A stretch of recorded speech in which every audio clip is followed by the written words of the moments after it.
அதிகரித்த வாக்கு சதவீதம். ஆச்சரியம் தந்த பீகார் தேர்தல். எந்த கட்சிக்கு சாதகம்?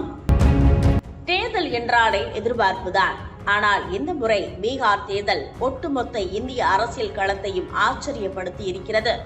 243 சட்டப்பேரவை தொகுதிகளுக்கான போரில் முதல் கட்டமாக 121 தொகுதிகளுக்கு நடந்த வாக்குப்பதிவுதான் இப்போது பீகார் மட்டுமின்றி நாடு தழுவிய அளவில் பேசுபொருளாகி இருக்கிறது. அரசியல் கட்சிகளுக்கு ஆச்சரியத்தை தந்துள்ளது. தேர்தல் ஆணையத்தின் அதிகாரப்பூர்வ அறிவிப்பின்படி நவம்பர் 6ஆம் தேதி நடந்த முதல் கட்ட தேர்தலின் பதிவான வாக்கு சதவீதம் 65.08%. கடந்த 2020 பீகார் சட்டப்பேரவை தேர்தலை விட இது 7.79% அதிகம். 2024 மக்களவை தேர்தலை விட கூட 8.8% உயர்வு என்பதை கவனிக்க வேண்டும். பொதுவாக வாக்கு சதவீதம் அதிகரித்தால் அது ஆளுங்கட்சிக்கு எதிரான அதிருப்தி அலையே என்ற ஒரு கருத்து நிலவும். ஆனால் பீகாரில் இந்த 65.08% பற்றி ஆளுக்கு ஒரு வாக்கு கணக்கு தியரியை அவிழ்த்துவிட்டு மொத்த அரசியல் கணக்கையும் குழப்பி வருகிறார்கள். உண்மையில் வாக்கு சதவீதம் அதிகரித்திருப்பது யாருக்கு லாபம்? வாருங்கள் இது பற்றி விரிவாக பார்க்கலாம். பீகாரில் ஆட்சியில் இருக்கும் தேசிய ஜனநாயக கூட்டணி இந்த வாக்கு சதவீதம் தங்களுக்கே சாதகம் என்று அடித்து சொல்கிறது. குறிப்பாக பிரதமர் நரேந்திர மோடி பீகார் மாநிலம் சித்தாமாரி என்ற இடத்தில் மேற்கொண்ட பிரச்சாரத்தில் தேர்தல் வாக்குப்பதிவு சதவீதத்தை கொண்டே வாக்கு சேகரித்தார். மோடி தனது பேச்சில் பீகாரில் காட்டாட்சி வழங்கியவர்களுக்கு இந்த மக்கள் 65 வோல்ட் மின் அதிர்ச்சியை வாக்குப்பதிவாக கொடுத்திருக்கிறார்கள். பீகார் இளைஞர்கள் வளர்ச்சியையும் பீகார் சகோதரிகள் தேசிய ஜனநாயக கூட்டணியையும் தேர்ந்தெடுத்துள்ளார்கள் என்று முழங்கி ஆளுங்கட்சியின் பயத்தை மூடி மறைத்தார். ஆனால் இதற்கு நேர் எதிராக பேசுகிறது காங்கிரஸ். அந்த கட்சியின் உதித் ராஜ் வாக்கு சதவீதம் அதிகரித்தது என்பது ஆன்டி இன்கம்பன்சியின் அடையாளம். எங்கள் மகாபந்தன் கூட்டணி 2/3 பங்கு மெஜாரிட்டியுடன் நிச்சயம் ஆட்சி அமைக்கும் என்று நம்பிக்கை தெரிவித்தார். அதாவது ஒரு பக்கம் ஷாக் என்ற ஆளுங்கட்சியும் மறுபக்கம் மாபெரும் வெற்றி என்று எதிர்க்கட்சியும் அவரவர் பாணியில் வாக்கு சதவீதம் அதிகரிப்புக்கு விளக்கத்தை அள்ளி வீசுகிறார்கள். அதிகரித்த வாக்கு சதவீதம் என்றால் அது ஆட்சி மாற்றத்திற்கு மட்டுமே வழிவகுக்கும் என்று உறுதியாக சொல்லிவிட முடியாது. வரலாற்று பக்கங்களை புரட்டினால் சுவாரஸ்யமான சில புள்ளி விவரங்கள் உள்ளன. அது என்னவென்று பார்ப்போம். உதாரணமாக 2017ஆம் ஆண்டில் உத்தரப்பிரதேச தேர்தலில் முந்தைய தேர்தலை விட 1.84% வாக்குப்பதிவு அதிகரித்தது. ஆனால் சமாஜ்வாதி ஆட்சியை இழந்தது, பாஜக ஆட்சிக்கு வந்தது. அதே நேரம் சாதகமான உதாரணமும் இருக்கிறது. டெல்லியில் ஷீலா தீட்சித் 3 முறை முதல்வராக இருந்தபோது அங்கும் அதிக வாக்குப்பதிவுதான் பதிவானது.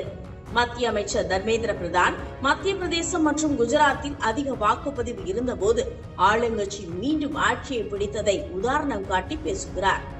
அதே நேரம் தேர்தல் நிபுணர்களின் கருத்து வேறு மாதிரியாக உள்ளது. கர்நாடகத்தில் மொத்தம் 8 முறை அதிக வாக்குப்பதிவு நடந்துள்ளது. அதில் ஒரே ஒரு முறை மட்டுமே, அதாவது 1962இல் ஆளுங்கட்சி வெற்றி பெற்றுள்ளது. அதனால் அதிகரித்த வாக்கை நேரடியாக வெற்றி வாய்ப்புடன் இணைத்து பார்ப்பது சரியானது அல்ல என்கின்றனர் தேர்தல் நிபுணர்கள்.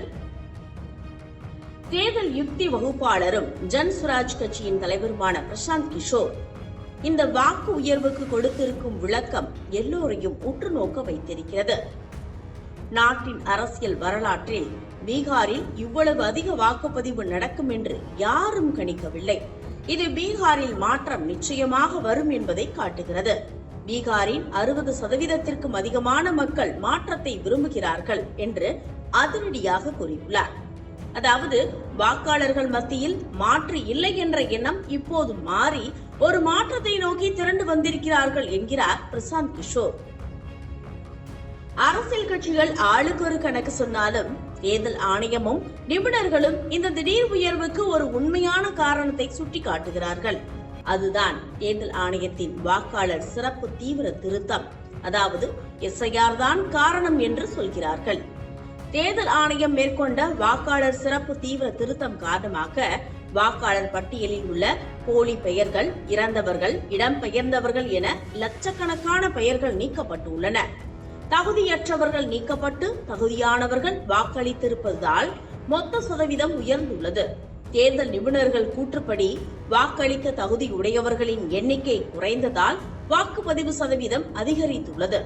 வாக்களித்தவர்களின் மொத்த எண்ணிக்கையில் பெரிய மாற்றம் இல்லை. இந்திய தலைமை தேர்தல் ஆணையர் ஞானேஷ்குமார் கூறும்போது, எஸ்ஐஆர் நடவடிக்கையால் வாக்காளர் பட்டியல் சுத்திகரிப்பு செய்யப்பட்டதன் விளைவுதான் இந்த அதிக வாக்கு சதவீதம் என்று பெருமிதம் பொங்க கூறுகிறார்.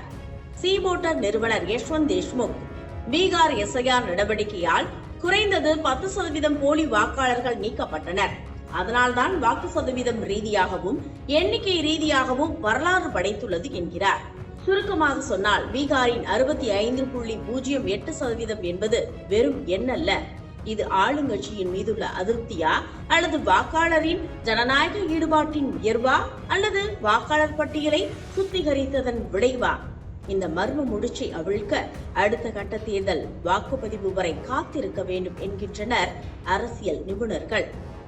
இந்த தேர்தல் முடிவுகள் எப்படி இருந்தாலும் அதிகரிக்கப்பட்ட இந்த வாக்கு சதவீதம் இந்திய ஜனநாயகத்தின் வெற்றியாகவே கொண்டாடப்படுகிறது.